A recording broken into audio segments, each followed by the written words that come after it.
በተደጋጋሚ በመከራ ውስጥ የምንኖረው ለምንድን ነው? የሰው ልጅ እንግዲህ ብዙ አይነት ችግሮች ያጋጥሙታል በህይወት ዘመኑ መከራዎች ያጋጥሙናል። ነገር ግን ተከታታይ በሆነ በማይቋረጥ መከራ ውስጥ የምንኖረው ለምንድን ነው የሚለውን ጥያቄ እንግዲህ ለመመለስ የሄድንባቸው ርቀቶች ሁለተኛ ቪዲዮአችንን እየሰራን ነው።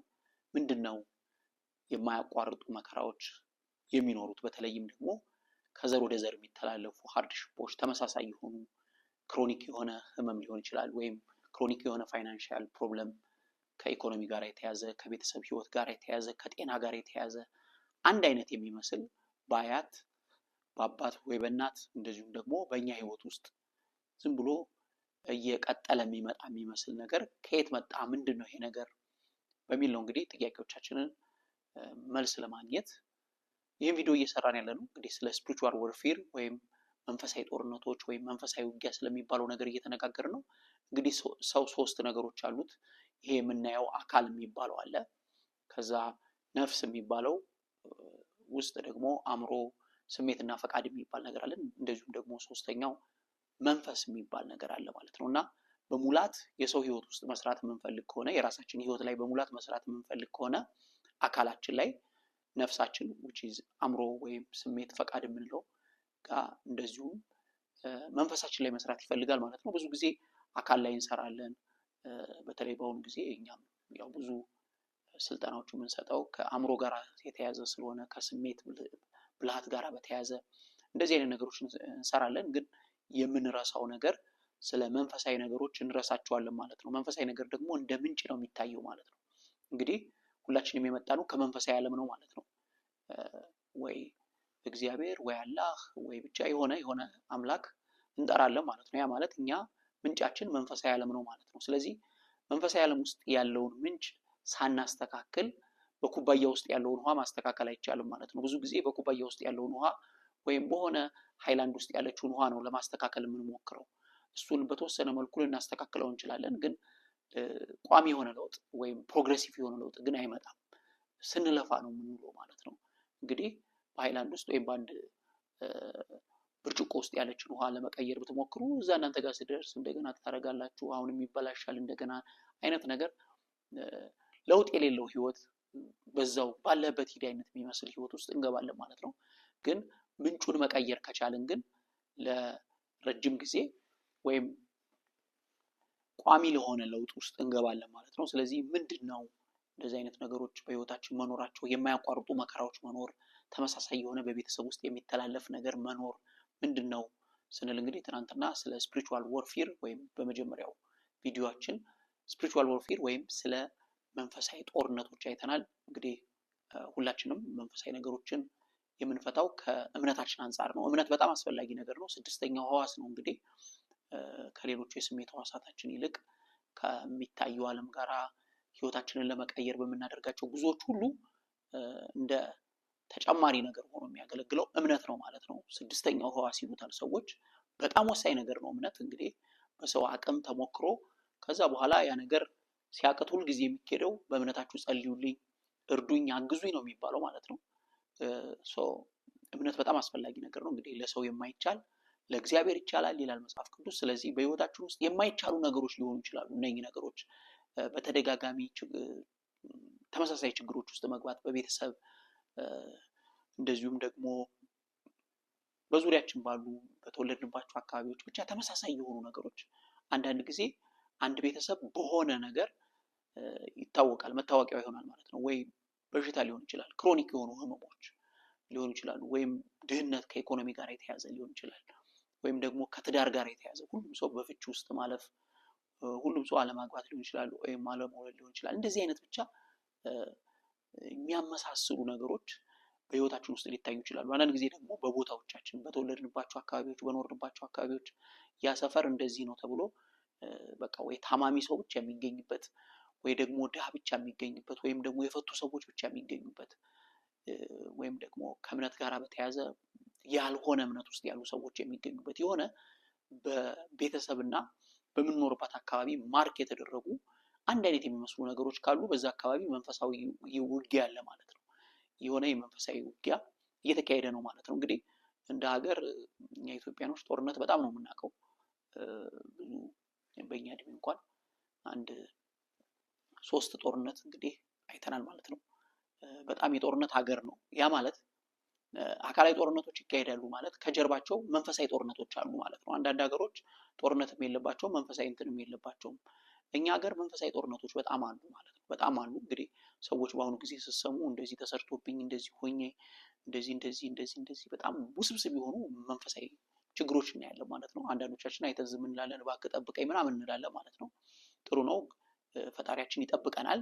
ነገር ግን ሁልጊዜ በድርድር መኖር ግን አይቻልም። መንፈሳዊ ዓለም በድርድር አይኖርም፣ በኃይል ነው የሚኖረው ማለት ነው። ስለዚህ ኃይል ያስፈልጋል ማለት ነው። እንግዲህ በክርስትና እምነት ውስጥ ያው ብዙ ጊዜ የክርስትና እምነትን አፕሮች የማደርገው ሌሎች እምነቶችን ስለማላውቃቸው ነው፣ በደንብ ከማውቀው ላውራ ብዬ ነው። ስለዚህ በክርስትና እምነት ውስጥ በጣም ብዙ ነገሮች አሉ ስለ ከኃይል ጋር የተያዙ ማለት ነው። ስለዚህ ይሄ መንፈሳዊ ውጊያን ለማሸነፍ 2 ነገሮች ያስፈልጋሉ፣ ኃይልና ጥበብ የሚባል ነገር። ኃይል የሚባለው ብዙ ጊዜ የሆነ ኃይል ያለባቸው ሰዎች አሉ። ለምሳሌ ክፉ መናፍስት ኃይል ያለባቸው ሰዎች ትንቢት እስከ መናገር የሚራገሙት ወይም የሚናገሩት ነገር እስከ መሆን፣ አንዳንድ ጊዜም ዝናብ ሊያዘንቡ ይችላሉ፣ የሆነ ነገር የሆነ ታምራት ሊያደርጉ ይችላሉ ማለት ነው። ኃይል አላቸው ማለት ነው፣ የሆነ ኃይል አለ ማለት ነው። ሌላው ደግሞ ጥበብ የሚባለው ይሄ በንግግር ሼር የሚደረግ ነው። ሞስትሊ ጥበብ የሚባለው በድርጊት ሼር የሚደረግ ነው። ስለዚህ ኃይልና ጥበብ ያስፈልገናል ማለት ነው። መንፈሳዊ ጦርነትን ለማሸነፍ እንግዲህ ኃይልና ጥበብ ያስፈልገናል። ለምሳሌ በአንዳንድ ሰዎች ውስጥ የክፉ መንፈስ ይኖራል፣ በሌሎች ውስጥ ደግሞ መልካም መንፈስ ይኖራል። መንፈስ መሞላት የሚባል ነገር አለ እንግዲህ ማለት ነው። ስለዚህ ይሄ መንፈሳዊ ዓለም መንፈስ ከመሞላት ጋር ይገናኛል ማለት ነው። ልክ እኛ አሁን አካላችንን ምግብ እንበላለን፣ ከዛ ውሃ እንጠጣለን ማለት ነው። ዘሴም ቲንግ በመንፈሳዊ ማንነታችን ውስጥም የሚበሉና የሚጠጡ ነገሮች አሉ ማለት ነው። ያ ማለት ምንድነው? ለምሳሌ የእግዚአብሔርን ቃል መብላት ብላ፣ የእግዚአብሔርን ቃል ብላ የሚባል ነገር እናገኛለን ብዙ ጊዜ መጽሐፍ ቅዱስ ውስጥ። ስለዚህ የእግዚአብሔርን ቃል መብላት ወይም የእግዚአብሔርን ቃል ወደ ውስጣችን በደንብ ማስገባት ይፈልጋል። ይሄ ኃይል የምንሞላባቸው መንገዶች ናቸው። ሌላው እንግዲህ ከመንፈስ ጋር በተያያዘ ሆሊ ስፒሪት ለምሳሌ መንፈስ ቅዱስ ስለሚባል ነገር ማወቅ አለብን። እንግዲህ ከስላሴ አካል አንዱ ነው። እንደዚህ አይነት ነገሮችን ማወቅ ይፈልጋል። እርኩስ መንፈስ ከሆነ እዛ ጋር ያለው የኛን ህይወት ፋይት የሚያደርገው የኛን ቤተሰብ ወዳልተፈለገ አቅጣጫ የሚወስደው፣ እኛ ደግሞ ከመልካም መንፈስ ጋር የተገናኘ ነገር ያስፈልገናል ማለት ነው። ሌላው የእግዚአብሔርን ቃል እንግዲህ በሙላት ይኑርባችሁ ይላል መጽሐፍ ቅዱስ። ለምሳሌ ክርስቶስ 3 ፈተናዎችን ፈትኖታል ሰይጣን 40 ቀን ከጾመ በኋላ። እንግዲህ የመጀመሪያው እነኝህን ድንጋዮች ዳቦ አድርግ፣ እንደተላባውቁ ማለት ነው። እነኝህን ድንጋዮች ዳቦ አድርግ ሲለው ሰው በእንጀራ ብቻ አይኖርም ከእግዚአብሔር በሚወጣ ቃል እንጂ ብሎ መልሶለታል ማለት ነው። ሁለተኛው ፈተና ደግሞ ከመዝሙረ ዳዊት ላይ ጠቅሶ ነው ማለት ነው። መጽሐፍ ቅዱስ ይጠቅሳል ሰይጣን ራሱ። ስለዚህ ምን አለው? መላእክቱን ስላንተ ያዛቸዋል እንዳትሰናከል እንደዚህ ያነሱሃል አይነት ነገር ጥቅስ ጠቀሰለት ማለት ነው ለክርስቶስ። ከዛ ክርስቶስ ደግሞ ምን አለው? ጌታ አምላክህን አትፈታተነው ተብሎ ተጽፏል አለው ማለት ነው። እንግዲህ ወደ ከፍተኛ ስፍራ አውጥቶ ነው፣ እንግዲህ ወደ መቅደስ ጫፍ ላይ አውጥቶ ነው ምን ያለው? ይሄንን አድርግ፣ ከዚህ ከፍታ ላይ ራስን ወርውር ሲለው ጌታ አምላክን አትፈታተነው ተብሎ ተጽፏል አለው ማለት ነው። ይሄ ሁለተኛው እንግዲህ ልክ የእግዚአብሔር ቃል በሙላት ይኑርባችሁ የሚባለው፣ በሙላት የእግዚአብሔር ቃል ከሌለብን መንፈሳዊ ውጊያ ማሸነፍ አንችልም ማለት ነው። ልክ ለምሳሌ በሚሊተሪ ብዙ ጊዜ 30 ጎራሽ እንደዚህ ምናምን የሚባሉ የክላሽ አይነቶች አሉ። መድፎች የሚይዟቸው ጥይቶች አሉ የተለያየ። ለምሳሌ ጀቶች የሚይዟቸው እንግዲህ ነገሮች አሉ። ትንሽ ከሆነ የያዙት ትንሽ ነው የሚያጠቁት ማለት ነው። ስለዚህ በሙላት ሲኖርብን የእግዚአብሔር ቃል መንፈሳዊ ጦርነትን በሙላት ማሸነፍ እንችላለን ማለት ነው። እንግዲህ ሶስተኛው ደግሞ ሰይጣን ዲያብሎስ ወደ ክርስቶስ ቀርቦ ያቀረበው ጥያቄ ምን የሚል ነው? የዓለም መንግስታትና ክብራቸውን አሳየውና ይላል፣ ወድቀህ ብትሰግድልኝ ይሄን ሁሉ እሰጥሃለሁ አለው። ክርስቶስ መለሰለት፣ አሁን ምን አለው? ጌታ አምላክህን ብቻ አምልክ ተብሎ ተጽፏል አለው ማለት ነው። ሶስት ጥያቄዎች ነው፣ ፈተናዎች ነው ያቀረበበት። ሶስቱንም መልሶች ክርስቶስ ከመጽሐፍ ቅዱስ አንጻር ነው የመለሰለት ማለት ነው። ስለዚህ አንዱ መንፈሳዊ ጦርነትን የምናሸንፈው በጥበብ ነው ማለት ነው። ጥበብን በመሞላት የእግዚአብሔር ቃል እንግዲህ የጥበብ ነገር ነው ማለት ነው። ጥበብ ነው ወይ ያሳየናል። አእምሯችንን በእግዚአብሔር ቃል መሙላት ያስፈልጋል ማለት ነው። ብዙ ሰዎች መንፈሳዊ ጦርነትን የማያሸንፉት የእግዚአብሔር ቃል በሙላት ስለሌለባቸው ነው። የእግዚአብሔር ቃል በሙላት ሲኖርብን ነው የዲያብሎስን ሽንገላ መቋቋም የምንችለው ማለት ነው። ዲያብሎስ እንግዲህ ሽንገላዎች አሉት ማለት ነው። ምንድነው ሽንገላው ሲባል እውነት የሚመስሉ ውሸቶች ማለት ነው። እውነት ነው የሚመስሉት ግን ውሸት ናቸው። አንድ ጊዜ አንድ አካባቢ እንደዚህ ትልቅ ስልክ የምትይዝ ጓደኛ ነበረችን እና እዛ አካባቢ ደግሞ መንታፊዎች አሉ ማለት ነው፣ ስልክ የሚወስዱ እና ለካ ያቺ ልጅ እዛ አካባቢ ደጋግመን ስለምንሄድ ስልኳን አይተውታል የዛ አካባቢ ልጆች እና አንድ መላ ዘየዱ። ምንድነው አንዲት ልጅ እንደዚህ የኬክ ቦክስ ይዛ መጣች አንድ ቀን ወደ እኛ ወዳለንበት አካባቢ እና እዚህ ሰፈር በቃ ጓደኛዬን ሰርፕራይዝ ላደርጋት እና ልደት ልናከብር ብዬ በቃ ስልክ ያልሰራ ለስልክ የዘጋብኝ ምናምን ብላ አስደውይ ምናምን አለቻት ማለት ነው። ያችን ጥሩ ስልክ የያዘችው ልጅ እና ችግር የለውም ደውይ እንጂ ምናምን ብላ ስልኳን ሰጠቻት። ያቺ ደግሞ ልትሰርቃት የመጣችው ልጅ ልታታላት የመጣችው ልጅ ደግሞ ያንን የኬክ መያዣውን ቦክሱ አለ እሱን ያዥልኝ በቃ ምናምን ብላት ሰጠቻት። እሷ የኬክ ቦክሱን ያዘች፣ ያቺኛዋ ስልክ እያወራች ሄደች ማለት ነው። ሄደች እያወራች ነበር እዛው አካባቢ። ከዛ ራቀች። መጨረሻ ላይ ብትታይ አትመጣም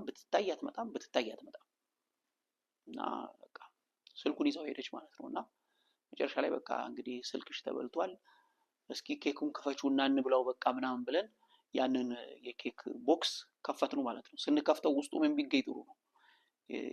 የወረቀት ቁርጥራጮች፣ በቃ ምንም ኬክ የሚባል የለም ማለት ነው ውስጡ ላይ። የዲያብሎስ ሽንገላ ማለት ልክ እንደዚህ ነው ማለት ነው። በውስጡ የሆነ ነገር የሚመስል ማሸጊያው እውነት የሚመስል ግን ውስጡ ላይ ውሸት የሆነ ማለት ነው። ስለዚህ የዲያብሎስን ሽንገላ ለመቋቋም ሰዎች ማድረግ ያለባቸው ነገር የእግዚአብሔርን ቃል በሙላት ይኖርባቸው ነው። ቅድም እንግዲህ እንደተመለከትነው ክርስቶስን ሰይጣን ሊያታልለው ባለ ጊዜ ትልቅ ክርስቶስ ሰይጣንን ያሸነፈበት መንገድ እንግዲህ የእግዚአብሔር ቃል በሙላት ስለነበረበት ነው ማለት ነው። ሶስቱንም ስንመለከት ሶስቱንም ጥቅሶች ነው የመለሰለት ማለት ነው። እንዲህ ተብሎ ተጽፏል ነው ያለው ማለት ነው። ስለዚህ ይሄ የዲያብሎስን ሽንገላ ለመቋቋም ለማሸነፍ አንዱ ወይም ኢቪል ስፒሪትስ የሚያመጧቸውን ጦርነቶች ለማሸነፍ ከፈለግን አንዱ የእግዚአብሔር ቃል በሙላት ሊኖርብን ይገባል። እንግዲህ ሐዋርያው ቅዱስ ጳውሎስ በኤፌሶን መልእክቱ ላይ እንግዲህ በጌታና በኃይሉ ችሎት የበረታችሁ ሁኑ፣ የዲያብሎስን ሽንገላ ተቃወሙ ዘንድ የእግዚአብሔርን ዕቃ ጦር ልበሱ ይላል፣ አንሱ ይላል ማለት ነው። የዲያብሎስን ሽንገላ ተቃወሙ ዘንድ ነው። ስለዚህ የዲያብሎስ ትልቁ መሳሪያው ሽንገላ ነው ማለት ነው። which is እውነት መሳይ ውሸት ማለት ነው። ብዙ ሰው በዲያብሎስ ሽንገላ የተሸነገለ ነው ማለት ነው። which is ቶታሊ ሰይጣን በቀላሉ ነው ምን የሚያደርገው የሚያታልለው ማለት ነው። እንግዲህ ለምንድን ነው የሚያታልለው ሲባል የእግዚአብሔር ቃል በሙላት የለበትም። ስለዚህ በቀላሉ ቃል ከሌለብን እንደ እግዚአብሔር ቃል ማንሄድ ከሆነ ለአጋንንታዊ ጦርነቶች ታልፈን እንሰጣለን ማለት ነው። ብዙ ሰው በልቡ ሐሳብ ነው የሚሄደው፣ በመሰለው መንገድ ነው የሚሄደው፣ ክፉ ሰዎች በመከሩት ምክር ነው የሚሄደው። ስለዚህ ህይወቱ በሰይጣን ጦርነት ውስጥ እየወደቀ ነው ማለት ነው። ስለዚህ አንዱ የእግዚአብሔርን ቃል በሙላት ሲኖርብን ጦርነት ማሸነፍ እንችላለን ማለት ነው። ይሄ እንግዲህ ዊዝደም የምንለው ወይም ጥበብ የምንለው ነገር ማለት ነው። ይሄ የእግዚአብሔር ቃል በሙላት መኖር። ኃይል የሚባለው የጸሎት ሰዎች መሆን መቻል አለብን። ጸሎት የምንጸልይ ሰዎች መሆን አለብን። ስንቶቻችን እንጸልያለን? ስንቶቻችን እንጾማለን? እንግዲህ አሁን የጾም ወቅት ነው። መጾም ማለት በመሰረቱ ምግብ መጾም አንዱ ነው። ሌላው which is እግዚአብሔር ከማይወዳቸው ነገሮች መራቅም ራሱ መጾም የሚባለው ነገር ነው። ከዛ በምንጾምበት ጊዜ ደግሞ መጸለይ መቻል አለብን። ከዛ ስንጾም ደግሞ ልናደርጋቸው የሚገቡ ነገሮች አሉ። ለምሳሌ በኢሳይያስ 58 ላይ የምናገኘው ክፍል አለ። በጾማችሁ ጊዜ ፍቃዳችሁን ታደርጋላችሁ። በጾምን ጊዜ ምንድነው የምናደርገው? የራሳችንን ፍቃድ ነው ወይስ የእግዚአብሔርን ፍቃድ ነው የምናደርገው? ሰራተኞቻችሁን ትበድላላችሁ የሚል ሐሳብ እናያለን። በጣም ብዙ ግፍ ታደርጋላችሁ፣ የተጠቃውን ነፃ አታወጡም። በምንጾምበት ጊዜ የፍትህ ስራዎችን መስራት ያስፈልጋል፣ መጸለይ ያስፈልጋል። ጾም ያለ ጸሎት ዋጋ የለውም ማለት ነው። መጸለይ ያስፈልጋል። እንግዲህ ጸሎት ደግሞ ኃይል አለው ማለት ነው። አንዱ ኃይል የምንቀበልበት ቦታ ጸሎት ነው ማለት ነው። ምን ያህሎቻችን ሰው እንዲጸልይልን ነው እንጂ የምንፈልገው እኛ ምን ያህል እንጸልያለን? ምን ያህል የጸሎት ሰው ነን? ምን ያህል የጾም ሰዎች ነን? ይሄ በጣም ወሳኝ ነገር ነው። አንዱ ኃይል የምንቀበለው በጾምና በጸሎት ነው።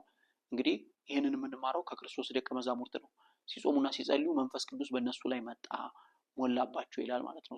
መጾም መጸለይ ያስፈልጋል። ከዛ ቀጥሎ ደግሞ የእግዚአብሔር መንፈስ ወደ ህይወታችን እንዲቆጣጠረን ኃይል እንዲሰጠን መጸለይ ያስፈልጋል። እንግዲህ ይሄ ሰፋ ያለ የስነ መለኮታዊ ነገር የሚፈልግ ነው። እኔ እንግዲህ መንገድ ለማሳየት ነው እየሞከርኩ ያለሁት። ራሴ የጠቀሙኝን ነገሮች ነው ሼር እያደረግኩ ያለሁት። ስለዚህ የጾም ጸሎት ህይወት በጣም ያስፈልገናል በህይወታችን ውስጥ። እንግዲህ ጸሎት ብዙ አይነት ጸሎቶች አሉ። ግን በአንድ ቦታ ላይ ደቀ መዛሙርቱ ክርስቶስን ጠይቀውት ነበረ። ምን አሉት? ዮሐንስ ደቀ መዛሙርቱን እንዳስተማረ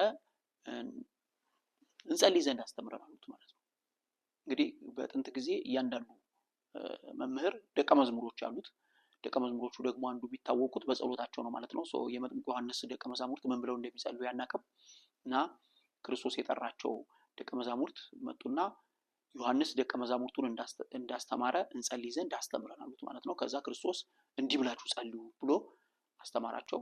አባታችን ሆይ ብሎ የሚዘረዝራቸው በሰማያት የምትኖር ስምህ ይቀደስ እያለ የሚቀጥላቸው ነገሮች አሉ ማለት ነው። በጣም ጸሎት ምን መምሰል አለበት? በከንቱ አትድገሙ ይላል። እምነት በጣም ያስፈልጋል በጸሎት ውስጥ። የምንጸልየውን ጸሎት እንደሚሰማን ማመን ያስፈልጋል። እባክህ ስማኝ እንግዲህ አንተ ምናምን አይደለም፣ በቃ we have to believe እንደሚሰማን ማመን መቻል አለብን። እንግዲህ እናንተ ለልጆቻችሁ መልካም ነገር ስታስቡ በሰማይ ያለው አባታችሁ እንዴት አብልጦ መንፈስ ቅዱስን አይሰጣችሁ ነው የሚለው። እኛ ለልጆቻችን መልካም ነገር የምናስብ ከሆነ እግዚአብሔር እንዴት መልካም አያስብ? እኛ ልጆቻችንን የምንሰማ ከሆነ የልጆቻችንን ጩኸት ሰምተን መልስ የምንሰጥ ከሆነ እሱ እንዴት አይመልስልን? ማመን ያስፈልጋል ማለት ነው። ዝም ብሎ መድገም ምናምን አይደለም።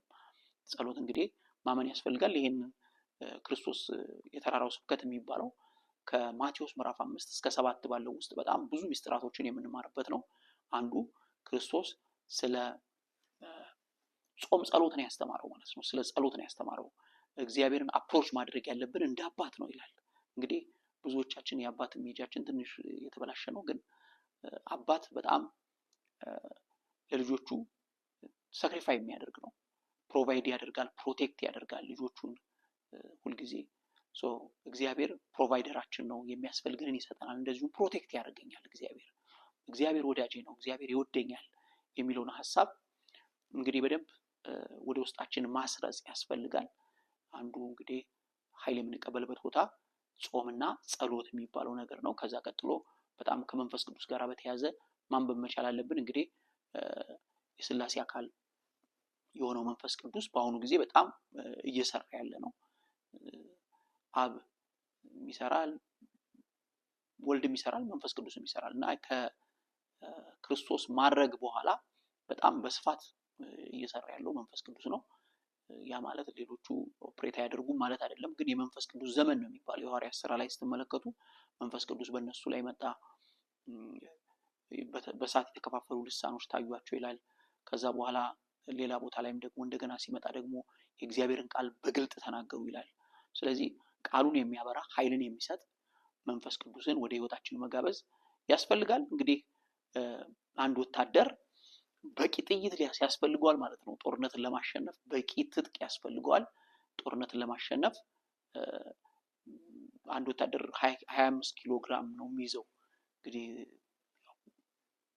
ትንሽ ወታደር ቤት ስለነበርኩ ወታደር ምን እንደሚመስል አውቃለሁ። እና 25 ኪሎ ግራም ይዛል፣ ቦምቦች ይዛል፣ ዝናር አለ እዚህ ጋር የሚያዝ፣ ከዛ ውሃ ኮዳዎች ይዛል፣ በጣም ብዙ ነገሮች ይዛል፣ ክላሽ ይዛል፣ ወይም የሚይዘው መሳሪያ ይዛል ማለት ነው። መሳሪያውን መያዙ ብቻ በቂ አይደለም። መሳሪያው ላይ የተለያዩ ነገሮች ቢኖሩም ይሄ መሳሪያው ላይ እንደ የሚዘረጋ ሰንት የሚመስል ወይ ምንድነው ስለታም ነገር አለ። ልክ ጥይት ካለቀበት በዛ ነው የሚዋጋው ማለት ነው፣ የጨበጣ ውጊያ አይነት ነገር ውስጥ ከገባ። ስለዚህ አንድ ወታደር መሆኑ ብቻ አይደለም የመጀመሪያው ነገር፣ መሰልጠን አለበት። ልክ ነው፣ ወታደር መሆን አለበት። ከዛ ቀጥሎ ግን ጦርነቱን በበላይነት እንዲያሸንፍ የሚያስችለው ደግሞ ትጥቁ ነው ማለት ነው። የትጥቅ እጥረት ካጋጠመው ጦርነቱን ሌላኛው አካል ያሸንፋል ማለት ነው። ስለዚህ በዚህ ዓለም ላይ የምንኖረው በመንፈሳዊ ጦርነት ውስጥ ነው ማለት ነው። መንፈሳዊ ጦርነቶችን ካላሸነፍን በህይወታችን የምንፈልጋቸው ነገሮች እንደዚሁም በቤተሰባችን የምንፈልጋቸው ነገሮች አይሆኑም ማለት ነው። እንግዲህ በአሁኑ ጊዜ የምንሰማቸው በጣም ሆረሮች፣ ሰው ስንት ዋጋ ከፍሎ አፍቅሮ ከእሷ ጋር ሊኖር ወዶ ሳለ እንግዲህ መገዳደል፣ ጥቃት መፈጸም፣ የተለያዩ ነገሮች፣ በጣም ብዙ ነገሮች ነው የምናየው። ሰው የከበረ ህይወቱን ያጠፋል፣ ራሱን ያጠፋል፣ የሌሎችን ሰዎች ህይወት ያጠፋል። ኖርማል እየሆነ ነው ሰዎችን ማጥፋት፣ ራስን ማጥፋት የሚባለው።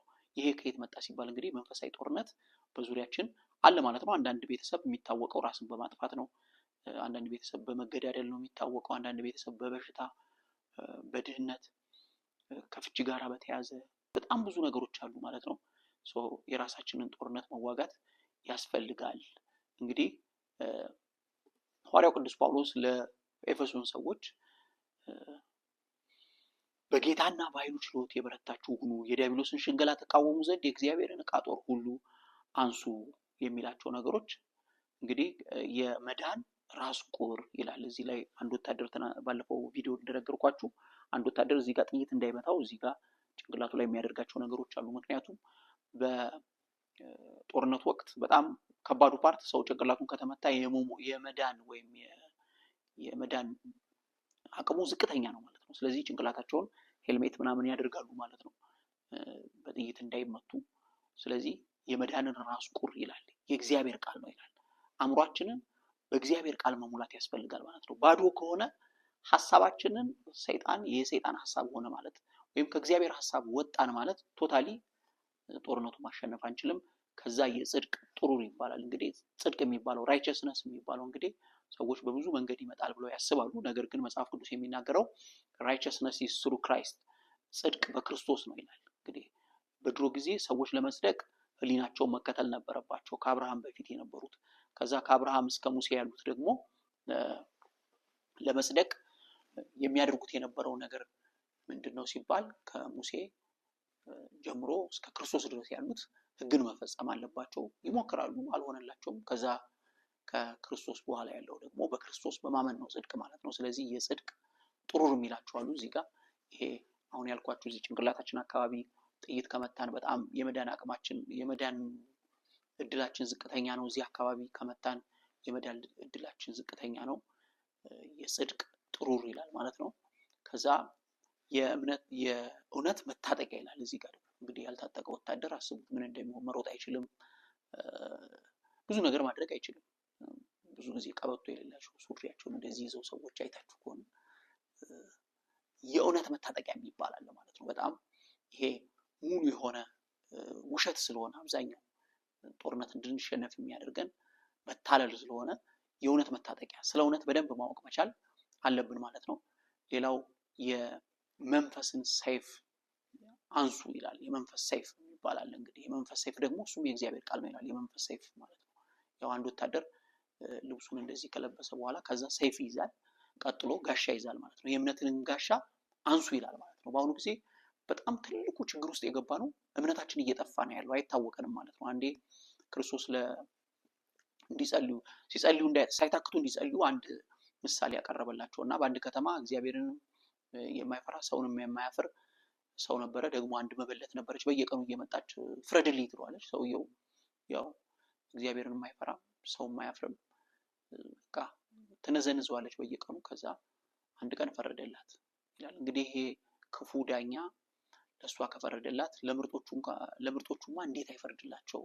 የሰማይ አምላካችሁ እንዴት አይፈርድ ብሎ ያስተምራል ማለት ነው። እና የሰው ልጅ በመጣ ጊዜ እምነትን ያገኝ ይሆንን ነው የሚለው። በመጨረሻው ዘመን ይጠፋሉ ከሚባሉ ነገሮች አንዱ እምነት ነው። በጣም እምነታችንን ችግር ውስጥ የሚከቱ ነገሮች በዙሪያችን አሉ ማለት ነው። ስለዚህ የእምነት ጋሻ ያስፈልገናል። የጋሻ ጥቅሙ ምንድነው? መከላከል ነው ማለት ነው።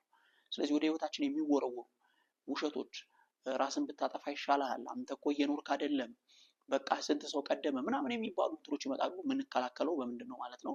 በእምነት ጋሻ የሚባል አለ። ከዛ የወንጌልን ጫማ አድርጉ ይላል። እንግዲህ ጫማው አንድ የወታደር ጫማ ታውቃላችሁ አይደለም? እሱ እንግዲህ የወንጌል ጫማ፣ በሰላም ወንጌል ተጫምታችሁ ይላል ማለት ነው። በሰላም ወንጌል ተጫምታችሁ ማለት ነው ያው ወንጌል የክርስቶስን ሞት፣ ትንሣኤ፣ መሰቀሉን፣ ምጽአቱን የምናወራባቸው ነገሮች ናቸው ወንጌል። ከዛ ቀጥሎ ግን ወንጌል ፒስፉል ነው። እንደ ዛሬ ሰዎች እየተሰዳደቡ ከሰዎች ጋር አምባጓሮ ውስጥ እየገቡ የሚያወሩት ነገር አይደለም። በጥባጭ አይደለም። ብሊቨር የሚባለው ወይም ወንጌል ሰባኪነት መበጥበጥ አይደለም። ወንጌል ሰባኪነት የእግዚአብሔርን ቃል በግልጥ መናገር፣ ለሰዎች የእግዚአብሔርን ፍቅር ማሳየት ነው። ስለዚህ እነኚህን ነገሮች ሲያደርግ ነው አንድ ወታደር እንግዲህ ጦርነቱን የሚያሸንፈው። ስለዚህ ሐዋርያው ቅዱስ ጳውሎስ ምንድነው የሚለው ማለት ነው? መንፈሳዊ ወታደር ሁኑ፣ የዲያብሎስን ሽንገላ ተቃወሙ ዘንድ የእግዚአብሔርን ዕቃ ጦር ልበሱ። እዚህ ጋር የመዳን ራስ ቁር ይኖራችሁ፣ የጽድቅ ጥሩር ይኖራችሁ፣ የእውነት መታጠቂያ ይኖራችሁ፣ የመንፈስን ሰይፍ ያዙ፣ እንደዚሁም ደግሞ የእምነትን ጋሻ አንሱ፣ እግሮቻችሁን በወንጌል ጫማ ተጫሙ፣ ከዛ በመንፈስ ምን በሉ ይላል? ጸልዩ ይላል ማለት ነው። ምክንያቱም መንፈሳዊ ውጊያ ስለሆነ። ስለዚህ ስለ መንፈሳዊ ውጊያ ማወቅ መቻል አለብን። እንግዲህ አካላችን ላይ በጣም እንሰራለን። ቅድም እንዳልኳችሁ አእምሯችን ላይ፣ ስሜቶቻችን ላይ እንሰራለን። ከዛ ቀጥሎ ደግሞ መንፈሳችን ላይ መስራት ያስፈልጋል። ያን ጊዜ ሙሉ የሆነ ነፃነት ውስጥ እንገባለን። በህይወታችን በተደጋጋሚ የመከራ ዙሪት ውስጥ መግባትም ያበቃል ማለት ነው። ስለዚህ መንፈሳዊ ዕውቀትም ይኖረን ዘንድ ያስፈልጋል። እንግዲህ የተለያዩ ጥያቄዎች ካሏችሁ ከኔ ጋር በእነኛ ጥያቄዎች ዙሪያ መነጋገር እንችላለን። መንፈሳዊ ውጊያን በማሸነፍ ወደ ድል ህይወት መግባት ያስፈልገናል። ስለምትከታተሉን እናመሰግናለን። መልካም ጊዜ ይሁንላችሁ።